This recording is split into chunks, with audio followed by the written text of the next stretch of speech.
Olá, pessoal, tudo bem? Eu sou Diego Moraes, muito prazer em conhecê-los. Seja bem-vindo aqui à nossa palestra sobre 70-20-10 no remoto, né? Uma brincadeira que eu fiz aí com alguns números e também com essa questão do remoto, do híbrido, né? Mas o ponto principal do que nós vamos abordar aqui é como criar um ambiente de aprendizagem que vai além do curso, né? Tudo é curso, Diego, tudo é treinamento. A gente vai falar sobre um pouco na verdade, um pouco sobre essas questões aqui. Eu espero que vocês gostem. Estou extremamente honrado em fazer parte do time de palestrantes aqui da 7ª Conferência Nacional de Design Instrucional. E eu tenho certeza que, através das provocações que nós vamos trazer aqui nessa palestra, você vai conseguir implementar, aprimorar o seu sistema de aprendizagem dentro da tua organização, tá bom? Então, sem demorar, nós já estamos aqui nos nossos cartões de visita, né? Quero receber todos vocês aí nas minhas redes sociais. Estou lá no LinkedIn com o Diego Moraes DF, moro em Brasília, né? Essa hashtag aí já me entregou, essa tag, na verdade, já me entregou. Sou especialista em desenvolvimento humano e organizacional, hoje fazendo parte do Grupo Stefanini. Nós somos em mais de 30 empresas, estamos em mais de 40 países. Compartilhar um pouco com vocês também como nós temos gerido aí o processo de educação, de treinamento, de desenvolvimento a nível internacional dentro dessa organização, mas já passei por outros cenários também. Na verdade, a minha jornada com a educação corporativa começou em instituições financeiras, depois passei por uma atuação bem sucedida no governo do Distrito Federal, na parte de saúde pública. Aqui nós temos uma parceria pública-privada e ali eu pude fazer programas de capacitação e desenvolvimento para os mais diversos tipos de profissionais em níveis de hierarquia, né? Depois também passei pela nossa fábrica da Coca-Cola, aqui também da cidade de Brasília, trabalhando no sistema de encarreiramento comercial. Inclusive, um abraço a todos vocês aí da Brasal Refrigerantes. E por último, agora, né, como já havia iniciado a minha fala dizendo, nós estamos aí reformulando o processo de educação corporativa no sistema Stefanini e para todas as empresas do grupo a nível Brasil e também internacionalmente com os nossos parceiros na América Latina, nos Estados Unidos e em outros países. Feitas essas apresentações, pessoal, como eu disse, estou super aberto para receber vocês em todo momento aí nas minhas redes sociais para que a gente vá trocando essas experiências, vá construindo soluções também para o teu negócio. Mas eu quero já iniciar a nossa palestra de hoje com essa frase atribuída a Alvin Toffler. Eu sempre falo atribuída hoje na era da internet, a gente realmente precisa saber as fontes, né? Precisa saber de onde vem, se realmente aquela pessoa disse o que está sendo atribuído a ela.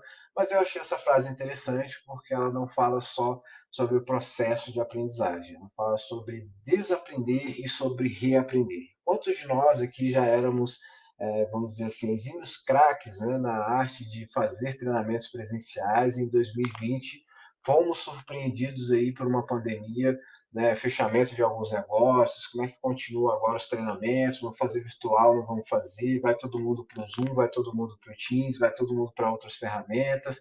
Eu tenho certeza que a gente passou por isso, né? E como comprovar a eficácia desses treinamentos, né? Então, assim, muita coisa que a gente sabia antes da pandemia veio por água abaixo. Assim. A gente estava numa maré de certeza quando eu falo isso, estou falando sobre a equipe de educação corporativa das empresas, né? Sempre aquele processo um pouco repetitivo, leva as pessoas para a sala, convence o gestor a liberar a equipe, depois passa uma avaliação de reação no final, faz a avaliação de conhecimento, tabula tudo isso, mostra para alguém, às vezes não, passa um ano, passa dois, e do nada a gente foi obrigado a se reinventar, foi obrigado a pensar em outras formas, né? E o mais interessante disso, pessoal, é que eu costumo dizer que a pandemia ela acelerou algumas tendências que a gente tinha. Né? Aquilo que a gente previa que ia acontecer no mercado há 4, 5 anos mais para frente, acabou sendo antecipado pelo processo de pandemia, principalmente a digitalização das empresas em inúmeras áreas, e uma delas não poderia deixar de ser a área de treinamento e desenvolvimento. Então, a nossa agenda hoje, pessoal, ela está dividida em 4 pontos aqui, 4 partes. Né? Então, além da educação tradicional, vou trazer um pouquinho do nosso modelo, do que a gente fez de diferente para fugir daquela sala de aula digital, né? A forma como a gente veio construindo treinamentos aí desde 2020 para cá teve diversas mudanças e vocês vão entender por quê, né? Então, a segunda parte é muito mais que um LMS, né? O que a gente precisa pensar antes da captação de um parceiro, antes de escolher um fornecedor que vai crescer junto com a gente, que vai abraçar as nossas ideias, que vai ser ali um lugar que de fato vai refletir a estratégia de aprendizagem da empresa. O terceiro ponto é um ecossistema de aprendizagem. Na verdade, nós fomos saindo cada vez mais dessas palavras aí, desses jargões mais conhecidos do mercado, né, como treinamento, desenvolvimento, e focamos na aprendizagem em si. Né? Como você pode construir um ecossistema que não só através de um curso formal, de uma prova, de um teste, a pessoa comprove que ela de fato está crescendo numa determinada direção. E o 4 eu trago alguns insights para vocês de como começar, por onde desbravar esse novo oceano e o que você pode fazer, até mesmo se você já tiver começado, né? Como é que você pode escalar o teu projeto de educação ou universidade corporativa, dependendo da forma como você conduza ou chame na tua organização. Então, dito tudo isso, coloque aqui no chat, né, nas interações, o que você espera. Né? Se você também quiser me mandar mensagem, lembre que as redes sociais estão abertas para você. Mas o primeiro ponto, já para a gente começar a falar sobre alguns dogmas, aí, tocar em alguns pontos que são bem sensíveis, é esse, né? Além da educação tradicional. Gente, eu me lembro que quando nós entramos em 2020, eu estou me formando em psicologia esse ano, já sou formado em gestão de recursos humanos, já tenho um MBA em desenvolvimento humano e organizacional, mas decidi voltar à escola, né? Decidi voltar ao processo tradicional de aprendizagem e esse ano me formo em psicologia. Quando nós mudamos para o modelo híbrido em 2020, eu lembro que a duração das aulas era exatamente o período que nós tínhamos de aula presencial. Nós tínhamos 4 horas de aula presencial e quando nós trouxemos esse modelo para o online, né, para continuar a graduação sem perder aquilo que a gente já tinha é, feito até aquele momento, as aulas continuaram o mesmo formato.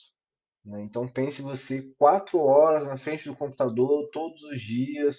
É lógico que o engajamento foi lá embaixo, né? E tantas gafes aí, tantas coisas que aconteceram no período da pandemia. Fulano, tá vendo minha tela? Ciclano, seu microfone tá aberto. Ah, passou alguém na frente da tela, meu Deus. E todo aquele constrangimento, as notas cada vez mais fáceis, em contrapartida algumas avaliações também ficando mais superficiais, porque se percebi que o engajamento de fato foi para baixo, né? Assim, ele teve uma significativa queda. Então, a primeira pergunta assim, que eu trago para vocês nesse ponto é o que a gente está fazendo que ainda é um resquício do modelo educacional formado pela pedagogia. Né?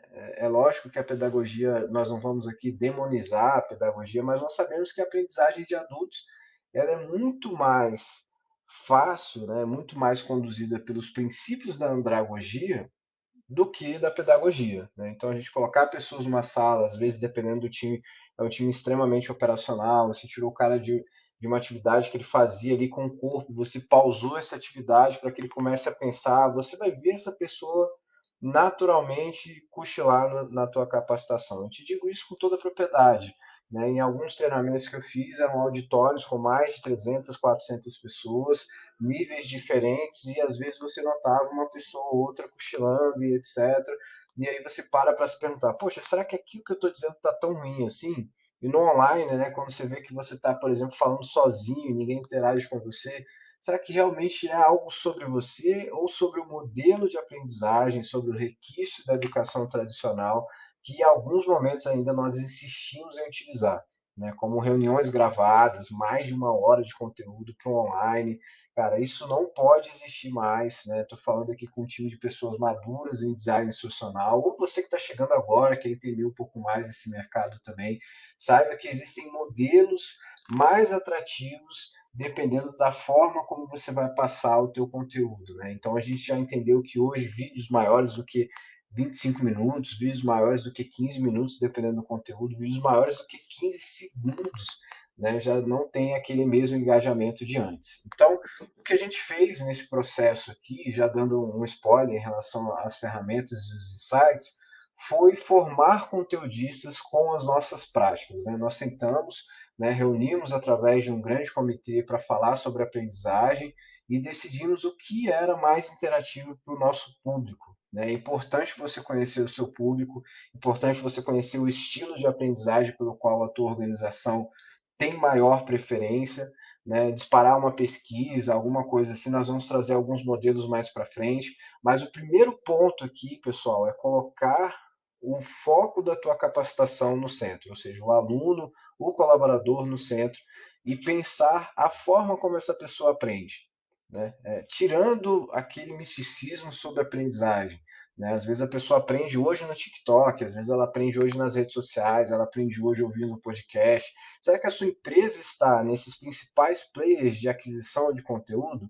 Quais são os principais players utilizados aí pelos teus colaboradores? Por isso que é importante a gente colocar o alvo da nossa aprendizagem no centro para rediscutir isso, né? Então, quando a gente fala sobre essa questão, a gente já começa a puxar o segundo ponto, que é muito mais do que um LMS. A gente sabe que inúmeras empresas de LMS surgiram durante a pandemia, algumas aprimoraram o seu serviço, são excelentes, nós temos aqui também no nosso espaço, né? Mas grande parte delas, sem uma estratégia por trás, tende a ficar apenas nos 10%. Lembra que o tema da nossa palestra aqui hoje é sobre o modelo 70-20-10. Né? Então, quando nós bonificamos só a aquisição formal de conteúdo, nós ainda continuamos com requisito cartorário, né? Aquele requisito de querer o certificado das pessoas, de saber quem estava presente, né? Ah, deixa eu ver quanto tempo fulano passou na reunião online. Poxa, será que essa reunião realmente era interativa? Será que essa reunião trazia insumos para que ela melhorasse a atividade? Será que tinha um senso de valor para aquela pessoa? Então a gente precisa fugir o quanto mais dessa questão cartorária, né, dessa forma tradicional de aquisição de conhecimento e trazer esses novos modelos para dentro das nossas organizações. Então, o que a gente tinha antes de iniciativa era uma plataforma com diversos cursos, né, com direcionamento para que a pessoa fizesse um curso A, um curso B, mas nós tínhamos também outras plataformas que não eram tão utilizadas assim. Nós hoje, dentro da Stefanini, temos um Mentoring, né, que é uma plataforma de mentoria em que você pode escolher ali uma das pessoas já chanceladas pela empresa para oferecer mentoria em diversos temas, né, e assim crescer em conhecimento. Você pode aprender também através dos grupos de trabalho que existem dentro da organização. Você pode voluntariar dentro da tua agenda de disponibilidade para participar desses grupos de trabalho, ainda que você não seja daquela área, ainda que você não seja um exímio profissional, você quer aprender, você pode participar desses grupos. Nós temos Clube do Livro, nós temos inúmeras iniciativas que são voltadas para que de fato você aprenda fazendo, tá? Mas nós não deixamos de lado a capacitação formal e mais para frente vocês vão entender por quê. Mas é também legal pensar que as pessoas aprendem, como eu vim trazendo aqui, por outras plataformas que não são plataformas de treinamento. Então, hoje, se você pesquisar, você vai encontrar podcasts de saúde mental da Stefanini, você vai encontrar coisas nossas já nas redes sociais, você vai encontrar também vídeos curtos, nós estamos expandindo para inúmeras formas, artigos, participação em congressos, enfim. Nós temos também um programa de inovação que premia as pessoas a partir das informações que elas coletaram da empresa e transformaram isso em soluções de negócio aplicável. Então, realmente, hoje o nosso modelo ele não é mais um modelo que eu coloco um curso na plataforma e fico esperando o aluno assistir, ou eu tiro ele da operação por 1 hora, 2 horas e vejo se ele vai acertar as questões ali. De fato, a gente foi criando um ecossistema de aprendizagem aos poucos, né, valorizando aquelas pessoas que já eram de casa, valorizando os profissionais que nós tínhamos dentro. E um ponto importante aqui para falar sobre isso é que hoje 90% dos conteúdos que nós temos nas nossas plataformas de treinamento foram construídas pelos nossos próprios profissionais. Como nós fizemos isso? Nós temos uma estratégia de engajamento, né? Nós temos uma moeda virtual dentro das nossas organizações e essa moeda ela pode ser trocada aí por vários benefícios, né? Tanto coisas físicas quanto vouchers, quanto outros tipos de premiação definidos aí a cada tempo e conforme a dificuldade, né? Mas nós também fomos pensando em outras estratégias que casavam com o momento de vida do colaborador. Então pense você que Ok, você tem uma universidade corporativa, mas essa universidade corporativa ela é vista como uma universidade por outras universidades, ou seja, ela gradua os seus colaboradores em ensino superior, ela dá uma pós-graduação, ela faz uma certificação, né? Quando eu falo certificação, aí eu estou falando, por exemplo, em Scrum, eu estou falando, por exemplo, em AWS, estou falando em outras aí certificadoras do mercado que são bastante requisitadas. Às vezes não, às vezes são só cursos livres ali, formatados pelo teu catálogo. Então, como é que você pode expandir o teu leque de parcerias e criar um hub de desenvolvimento, onde você tenha os cursos feitos pela empresa, os cursos às vezes fornecidos por algum parceiro que você fechou a parceria com eles. Às vezes você pode fazer também um marketplace de cursos que são vendidos em outras plataformas com desconto para o teu colaborador, usando as parcerias não pagas. Então, tudo isso a gente foi estruturando para oferecer inúmeras possibilidades de crescimento, não só válidas dentro do nosso universo, mais válidas para o mercado como um todo. Né? Eu falei um pouco sobre a nossa plataforma de mentoria e uma das iniciativas que nós trabalhamos em 2022 foi o alinhamento dessa estratégia com a integração, né, de treinamento. Então, por exemplo, você concluía um treinamento na nossa plataforma e você era direcionado para a plataforma de mentoria. A mensagem que você recebia ao final era uma mensagem extremamente simples, mas agora que você adquiriu um novo conhecimento, procure um mentor da área que você adquiriu esse conhecimento e crie cases, crie soluções, formas de colocar em prática aquele conhecimento que você adquiriu teoricamente. Isso foi um sucesso dentro da organização. Nós, de fato, tivemos aí também colaboradores que acabaram migrando de área, né? Nós somos bem abertos, bem flexíveis com isso em relação ao aproveitamento de profissionais em outras oportunidades, diferente daquelas que inicialmente elas ingressaram, desde que atendido também os critérios, né? E tudo isso veio surgindo através do nosso ambiente de aprendizagem. Quando eu falei sobre certificações, nós hoje temos uma política de certificação de profissionais. Você pode optar, dentro das possibilidades, dentro dos nossos editais também, pelo reembolso de 50%, de 100%. E aí, é lógico que a gente foi no mercado também captar as melhores empresas para fazer parceria, e hoje o nosso colaborador tem essa vantagem, né? Em que outras empresas aí você entra e pode crescer na tua carreira enquanto você se desenvolve, pagando menos ou pagando nada. Né? Além disso, desse sistema aqui de aprendizagem que nós hoje temos aqui com cursos internos, com parcerias, nós também temos o nosso reembolso educação. Ou seja, se o colaborador hoje ele faz uma graduação, ele faz uma pós-graduação, ele pode, dentro da flexibilidade do benefício dele, também optar por financiamento da sua graduação, quer seja 30%, 50%, 100%. Né? A verdade é que nós fomos enxergando que a aprendizagem não acontece só dentro do nosso espaço e nós fomos retirando as barreiras, os empecilhos para que as pessoas fizessem um curso de inglês, fizessem um curso na sua área, que a gente sabe que se o colaborador às vezes for pensar naquele valor que sobra ali no final do mês para priorizar algumas coisas, talvez a educação não fique em primeiro plano. Então, para nós é muito importante, porque o nosso universo entende que a aprendizagem é uma sustentabilidade do negócio, é uma continuidade do negócio. Então, através desses meios, nós fomos criando esses mecanismos. Além disso, nós temos aí uma página personalizada no Yammer da nossa organização, onde existem vários grupos de trabalho sobre diversos temas, não só sobre assuntos de treinamento, mas nós temos grupos de jogos, nós temos grupos de viagem, nós temos inúmeros grupos que facilitam a troca e a interação de informações ali, que isso por si só já vai deixando a pessoa um pouco mais criativa. Né? Nós hoje temos uma grande aceitação dessa plataforma e ela vai gerando insumos. Né? Quando eu falei também sobre a criação de um ecossistema de aprendizagem, que eu já fui dando alguns spoilers aqui durante a nossa conversa, é justamente isso, né? Aproveitar aquilo que você tem dentro de casa e combinar essas ferramentas, entendendo que existe muito mais, existe um universo paralelo, vamos dizer assim, além da sala de treinamento, além do Zoom, além do Breakout Room, além dos jogos, das dinâmicas que nós fazemos online. Então, falando sobre isso, né, eu quero já trazer aqui nos nossos minutos finais por onde você pode começar, por onde você pode repensar a tua estratégia de aprendizagem dentro da tua organização, quem são os principais aí parceiros que podem ajudar você nesse processo, mas eu espero que essa conversa rápida aqui já tenha trago também alguns insights, que a tua cabeça já esteja fervilhando para você encontrar soluções que não necessariamente vão implicar em custo, né? Porque a gente sabe que sempre tem aquela dor, às vezes, de conseguir comprovar, né, o retorno sobre o investimento nas ações de treinamento.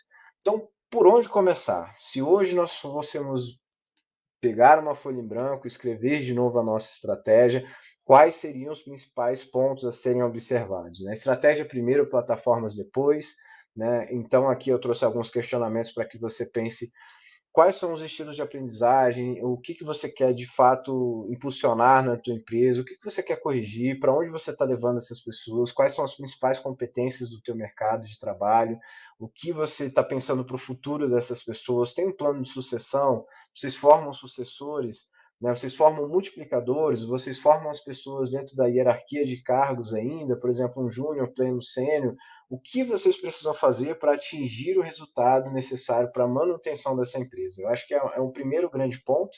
O segundo ponto é a gestão por competências, né? Não podemos esquecer aí das competências bases para a execução de cada uma das finalidades que nós temos dentro da organização. Então, como é que eu posso aprimorar essas competências? As outras competências estão super na moda aí, nós estamos falando agora das power skills, né? Mas também não, sem se esquecer da sua origem, também foi ali nas soft skills, competências comportamentais, né? Então, nós estamos falando também sobre uma forma de LMT orgânico. A gente sabe que, às vezes, quando a gente vai conversar sobre levantamento de necessidade de treinamento, não surgem respostas ali naquele primeiro momento, né? Às vezes surge num aperto. Então, onde você pode conseguir insumos para você alimentar, retroalimentar o seu sistema de aprendizagem, né? Lógico que você vai começar aos poucos ali, observando alguns indicadores, observando alguns números, talvez não faça sentido no começo, vai começar a fazer sentido depois de um tempo, né? A sua grama pode ser tão verde quanto a de outros vizinhos, né? Eu costumo brincar com isso.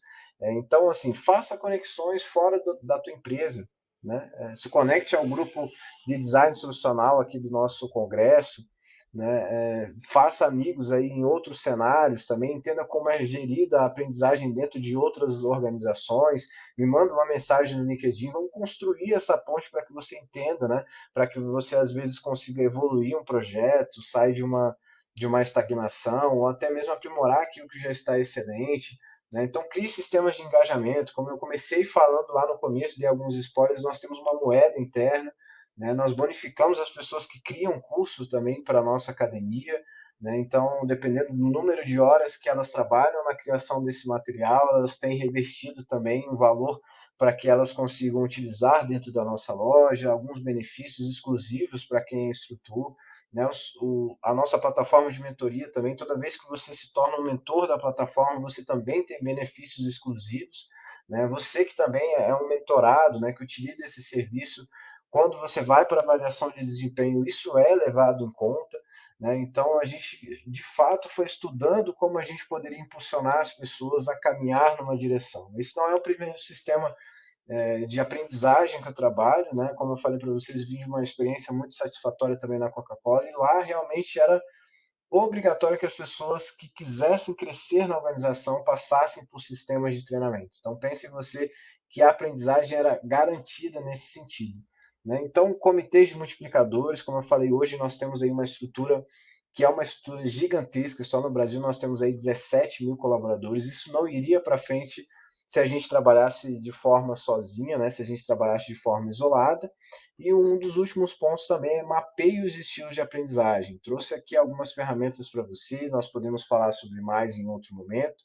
Mas para encerrar, pessoal, e eu sei que a cabeça de vocês já está fervilhando, era esse mesmo o objetivo, essa é uma frase que eu gosto de deixar quando se fala sobre educação corporativa. Nós sabemos que não é fácil, nós sabemos que às vezes surgem algumas dificuldades, mas comece pequeno, pense grande, onde você quer chegar daqui 2, 3 anos, quais são os projetos para daqui 4, 6 anos, e seja constante, né? Comece pequeno com aquilo que você tem, com os recursos que você tem, seja constante e faça apuração de resultados, que você vai ver que daqui a pouco você já não vai estar no mesmo lugar.